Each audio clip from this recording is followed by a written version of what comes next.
Alejandro, buenos días. Antonio, ¿qué tal? Buenos días. Hola, ¿cómo ¿Cómo estamos? estáis? Muy bien, muy bien. Bien. Aquí de mañana de martes. Bueno, pues teníamos hoy dos temitas, ¿verdad? Sí, vamos a hablar de, bueno, lo que supone la custodia monoparental, ¿no? En los casos de separación y divorcio y, bueno, es un tema que anteriormente, bueno, pues prácticamente en casi todas las sentencias, bueno, pues se daba la custodia a uno de los padres, ¿no? Por eso se habla de monoparental, normalmente se le daba a las madres y ese tema está cambiando hoy paulatinamente, ¿no? Hoy cada día todos conocemos por amigos, por conocidos y tal, que la mayoría ya se dan custodias compartidas, ¿no? No en todos los casos, como siempre hablamos, ¿no? Que hay que ver el caso en concreto y tal, pero bueno, de todas formas sigue siendo la mayoritaria, ¿eh? La custodia monoparental, en este caso casi siempre a favor de la madre por diferentes circunstancias, y este tema se sigue dando. Entonces vamos a hablar un poco de ella hoy y ya te digo, habría que distinguirla un poco de lo que es la custodia compartida, que es la que de hace 5, 6, 7 años para acá está muy en boga, ¿no? Porque los padres, bueno, ante el hecho de que, como te digo, la mayoría de las veces se otorgaba en este caso la custodia a la madre, bueno, pues muchos padres en este caso han reivindicado y en muchos casos se ha conseguido que la custodia sea compartida, ¿no? ¿En qué consiste la custodia monoparental, Antonio? Bueno, pues como te digo, es una custodia exclusiva que consiste en caso de separación o divorcio, en que la custodia quedará exclusivamente en manos de uno de los progenitores, ¿no? Que se quedará conviviendo y cuidando a los hijos. El progenitor no custodio, el que no posee la guardia y custodia, tiene derecho a un régimen de visita y habitualmente deberá pagar una pensión alimenticia. Se trata de lo contrario, como te digo, a la custodia compartida, en la cual ambos padres tienen el derecho a convivir con sus hijos, realizándolo por los periodos de tiempo estipulados en el convenio regulador, ¿no?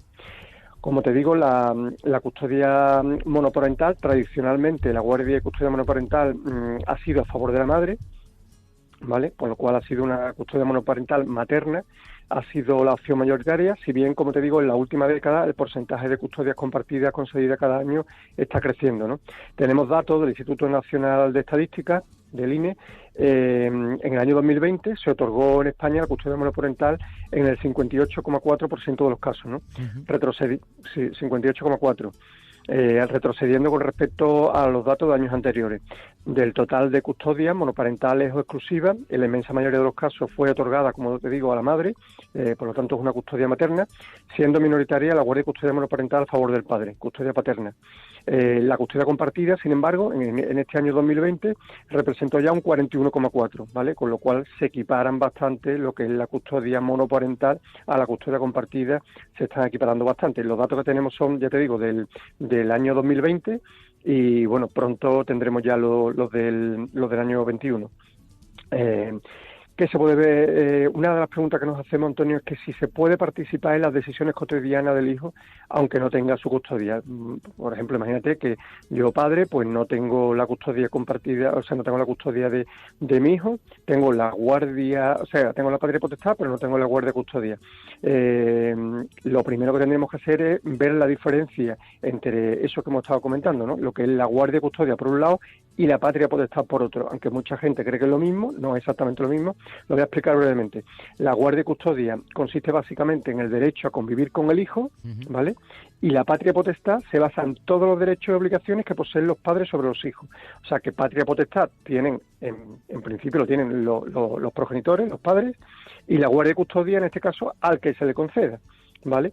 Existen casos en que uno de los padres o ambos pierde la patria potestad. Lo más habitual es que mantenga los dos progenitores, ¿no? Como te digo. O sea que en muchos casos se puede perder esa patria potestad, pero lo normal es que los padres tengan la patria potestad sobre los hijos. Si es así, aunque la custodia sea monoparental, deben decidir conjuntamente sobre cuestiones de importancia sobre los hijos, ¿no? En caso de desacuerdo en algún tema, pues el juez es el que decidirá. Otra pregunta que nos hacemos, Antonio, es que si se puede establecer custodia monoparental de mutuo acuerdo entre las padres. Pues por supuesto que sí. La guardia de custodia monoparental puede establecerse de mutuo acuerdo.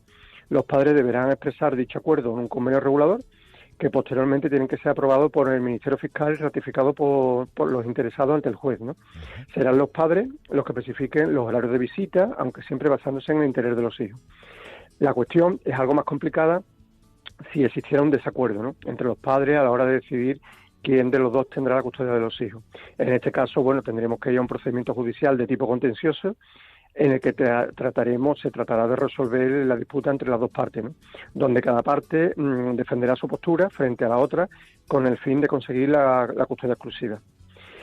Otra de las preguntas que nos hacemos y que suele ser muy común en el tema de esto de custodias monoparentales, ¿qué motivos puede qué razón puede llevar a un juez, en este caso, a decidirse por una custodia monoparental, ¿no? Hemos dicho anteriormente en el comienzo del programa que la mayoría de las custodias, en este caso, eran para las madres, ¿no? ¿Por qué razón, por qué motivos puede llevar al juez a decidir por una custodia monoparental? Bueno, pues uno de los primeros supuestos que podemos tener es que el juez decida otorgar la custodia exclusivamente a uno de los padres, priorizando así el interés y bienestar del menor, ¿no? En segundo lugar... eso no es a dedo ni a cara o cruz, eso hay claro, hay una serie del por qué sí o por qué no.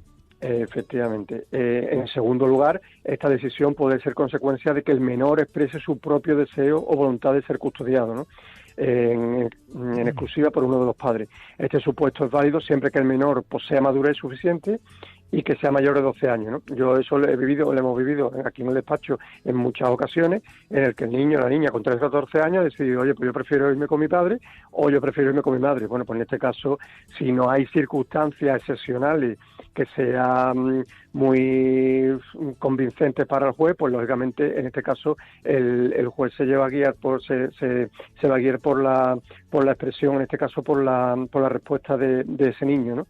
Y si en caso de que el niño fuera menor de 12 años o no tuviera suficiente madurez, bueno, pues el otro motivo suficiente que el juez pueda aprobar o rechazar la custodia compartida como mejor opción para el menor sería que uno de los padres posea una condena o se encuentre en un proceso penal relacionado con el ámbito familiar, ¿no?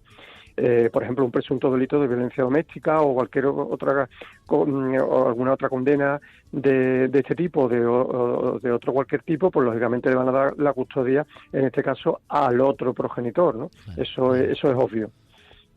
Eso es obvio. Bueno, pues eso en principio serían las características en las que un juez se puede motivar, porque claro, mucha gente me dice o nos pregunta, en este caso a los abogados nos preguntan, bueno, ¿por qué un juez se puede decidir por un tema? Bueno, pues lo estamos viendo, ¿no? Por este tipo de cosas, ¿no?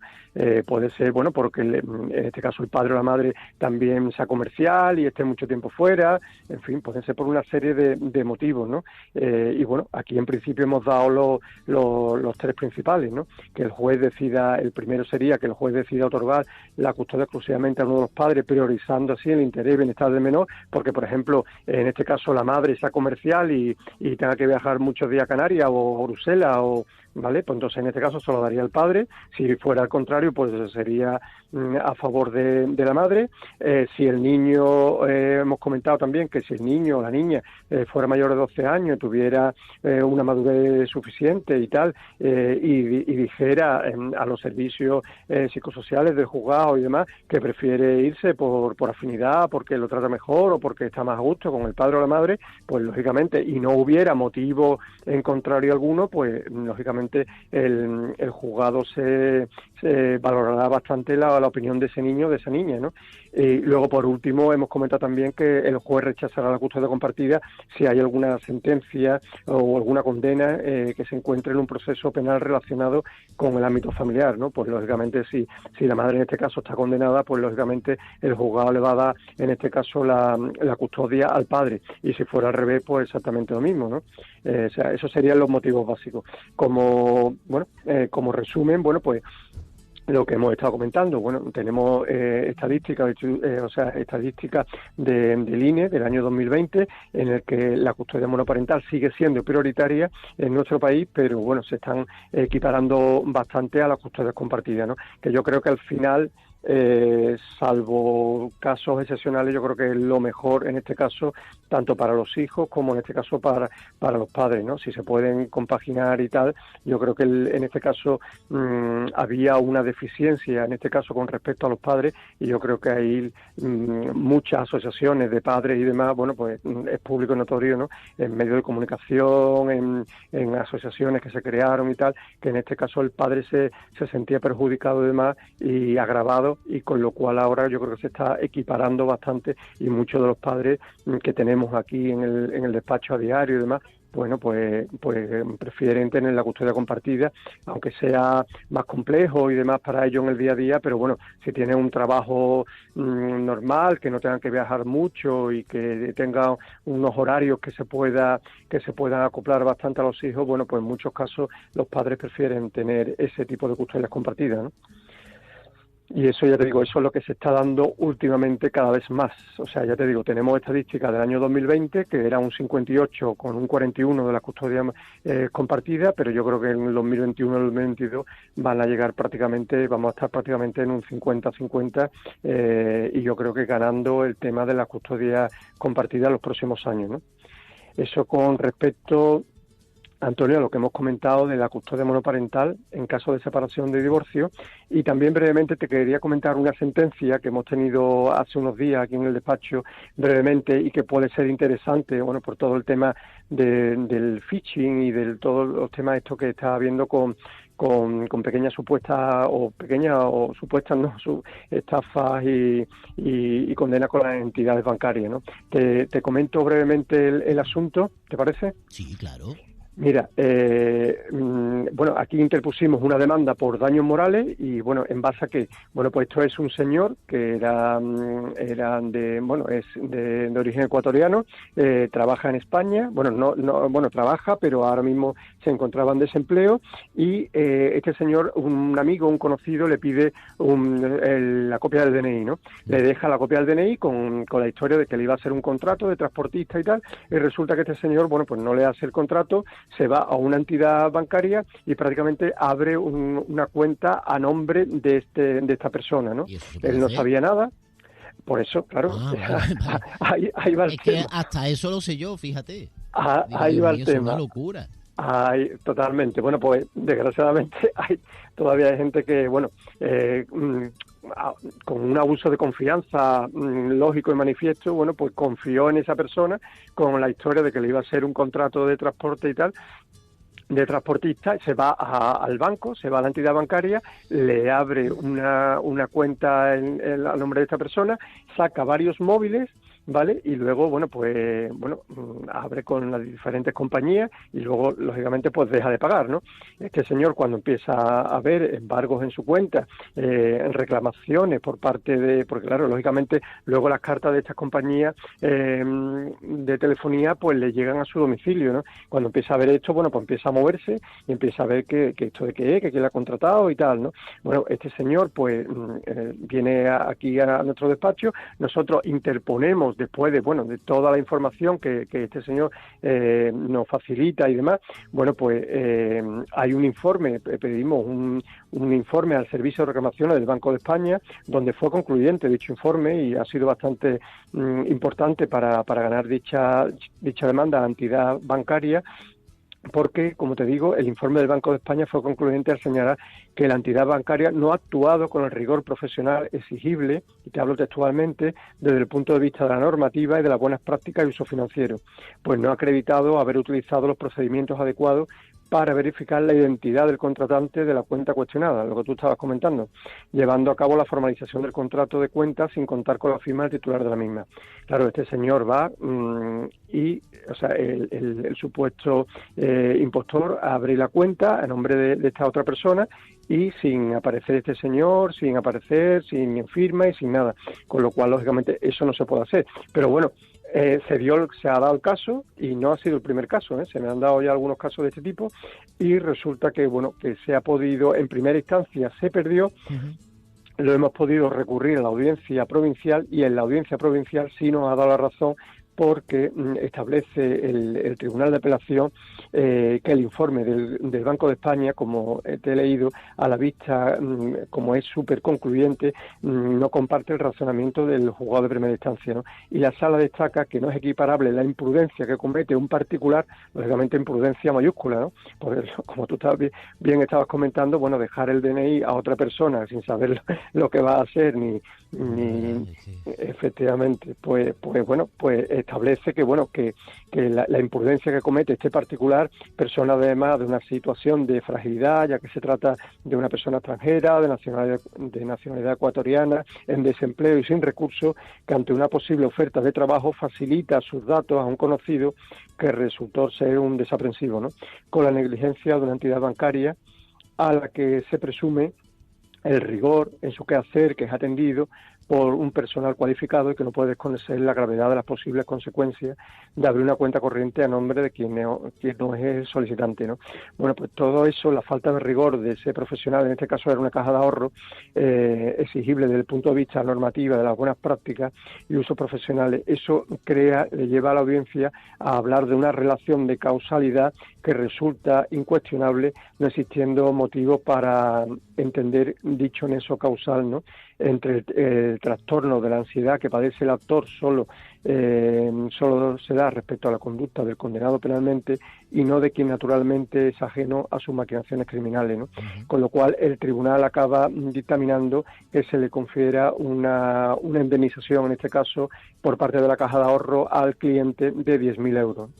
Han sido, ya te digo, una demanda por daños morales, como tú bien dices, bueno, pues no suele ser común, pero sí se dan en algunos casos, bueno, que algunas personas que a lo mejor están pasando una situación complicada, que son extranjeras y que a lo mejor, bueno, pues alguna persona con mala fe le pide el carnet para hacerle un contrato y tal, y esta persona a lo mejor confía en esa persona y bueno, luego le hace un estropicio de esta forma, ¿no? Le abre una cuenta bancaria sin tener autorización de él, contrata diferentes teléfonos móviles con diferentes teléfonos, abre nuevos contratos con diferentes compañías y bueno, luego posteriormente al cabo de los meses se da cuenta de que bueno, ni que le ha contratado dichos teléfonos, ni que ha abierto cuenta bancaria. Luego lógicamente este señor ya estaba en esa situación en desempleo, pero aunque trabajara posteriormente, luego, como tú bien sabes, bueno, pues se cierran prácticamente todas las puertas, incluso para comprar un secador, una plancha, lo que sea, ¿no? Un tostador, lo que sea. Ya en el momento que entras en un tema de morosidad, una base de datos de ASNEC, quizás, pues prácticamente se te queda, no puedes hacer absolutamente nada, ¿no? No puedes financiar, ya te digo, ni una plancha ni un tostador siquiera, ¿no? Una cosa que valga 30, 40, 50 euros. Con lo cual, los perjuicios que le causó a este señor, bueno, lo hemos podido defender y, bueno, que sepan nuestros oyentes que existe una demanda por vulneración, en este caso por haber afectado, por haber agredido a nuestros daños morales, por lo cual podemos presentar este tipo de reclamaciones que lógicamente habría que aportar mucha prueba y en este caso ha sido determinante, como te digo, el informe del Servicio de Reclamaciones del Banco de España, que ha sido concluyente y bueno, que también existe este tipo de causas y que lógicamente hay que tener en cuenta, ¿no? Y lógicamente lo primero de todo, como tú bien dices, que a un desconocido o incluso a un amigo hay que tener cuidado a ver a quién se le da el DNI o nuestro NIE, ¿no? Y a tu sombra. Efectivamente, y que luego qué puedes hacer con ello. Bueno, pues este han sido los dos resúmenes que te queríamos hacer hoy. Tanto hemos hablado de la custodia monoparental en caso de separación o divorcio y luego hemos hablado también de esta demanda por daños morales que ha sido, en este caso, recompensado o compensado en parte nuestro cliente al haber condenado, en este caso, la Audiencia Provincial de Sevilla a la Caja de Ahorro en una cuantía de 10.000 euros por los hechos ya comentados, ¿no? Jolín, la verdad es que tú lo explicas muy bien y lo haces muy fácil, pero para mí sería un mundo, ¿eh? Bueno, ya te digo, ahí lo que le pedimos a este señor, bueno, era eso, esa serie de documentos, ¿no? Que lógicamente podamos acreditar de que tú no has tenido que ver nada con el asunto, ¿no? Lógicamente eso no es fácil, pero bueno, pidiendo documentación y tirando un poco del hilo y demás, pero también una reclamación, lógicamente, a la Caja de Ahorros, pues por ahí hemos podido sacar el tema. De todas formas, ya te digo, hemos hablado en alguna otra ocasión del tema de todos los productos estos financieros que está habiendo, del tema de phishing, de todo el tema de las estafas informática, de todo el tema de, bueno, de que nos quitan la cuenta, de que nos ventilen la cuenta, ya sea una cuenta corriente o una cuenta de, bueno, que tengamos en el Internet, en cualquier entidad bancaria y demás, y eso cada día, desgraciadamente, está siendo más común, ¿no? Con lo cual el tema de, como tú bien decías, con el tema del DNI, con el tema de las claves, el tema de las contraseñas, eso hay que tener muchísimo cuidado, porque cada día son más comunes y desgraciadamente cada día va más. Y como hemos comentado en alguna ocasión en el programa, no es que ya nos puedan quitar la cuenta estando en la misma ciudad, en el mismo país, sino que nos pueden estar quitando ese importe de una cuenta bancaria a 2.000, 3.000 kilómetros de donde nosotros nos encontramos. No, que no hay forma de... efectivamente, eso es... Con lo cual eso tiene que quedar muy acreditado con la entidad bancaria para que empecemos a pedir una reclamación y que ellos, en base al seguro que tienen y demás, pues no lo puedan devolver. Sino, si nosotros somos desprevenidos con respecto al tema de clave y entra todo el mundo en nuestra página web o en este caso en nuestras claves de la entidad bancaria y demás, y no lo tenemos acreditado suficientemente con nuestra entidad bancaria, lo vamos a tener difícil que nos puedan devolver esa cantidad, ¿eh? Con lo cual esos temas hoy en día están creciendo exponencialmente y todos los días lo vemos en los juzgados de instrucción y todas las reclamaciones y todas las denuncias que se ponen por ese tipo de causas, ¿no? Ay, bueno, pues otra cosita que hemos aprendido, no para tomar las riendas, bueno, lo de no dejar la firma a nadie ni dejar el DNI, eso sí. Hombre, eso son cosas básicas. Son cosas básicas, pero sí. Bueno, es lo que tú dices, a lo mejor en un momento, no sé, en un momento que nos coge tonto, en un momento tal, o oye tal, o nos lo dicen de tal manera que a lo mejor decimos, no sabemos decir que no, y luego puede pasar esto, pero lógicamente, como tú bien dices, y es de abecedario, que esto lógicamente no se puede hacer, ¿no? DNI, nuestras claves de Internet, nuestras claves con la entidad bancaria y todo eso, lógicamente eso hay que tenerlo súper custodiado, súper guardado. Incluso si lo perdemos, pues lógicamente hay que tenerlo, si lo perdemos en la cartera y demás, lógicamente ahí no se va a poder llevar ese tipo de claves, ese tipo de documentos, porque lógicamente nos pueden pasar ese tipo de causas luego, ¿no? Sí, señor, sí, señor. Pues no sé si nada más, ¿no? Sí, bueno, solamente de recordarte, bueno, dónde nos podéis encontrar, bueno, como eso siempre, sí. Bueno, sí, en nuestra página web www.bancaleroabogados.es, en nuestro teléfono de contacto en WhatsApp, en teléfono permanente en el 654 35 16 26 y en el teléfono fijo mañana y tarde en el 955 101 585, en todas nuestras redes sociales y a través de nuestro programa de Estilo Sevilla. Igual. ¿Vale? Y como siempre, bueno, pues aquí estaremos pues deseando que cualquier persona o cualquier oyente pueda contactar con nosotros y poderle resolver cualquier cuestión. Vale, perfecto. Pues muchísimas gracias, Alejandro. A vosotros. Cuídate. Dentro de 15 días nos veremos de nuevo. Nos oiremos. Muy bien. Cuídate. De acuerdo. Gracias. Pues nada, un abrazo. Buen día para todos. Hasta ahora.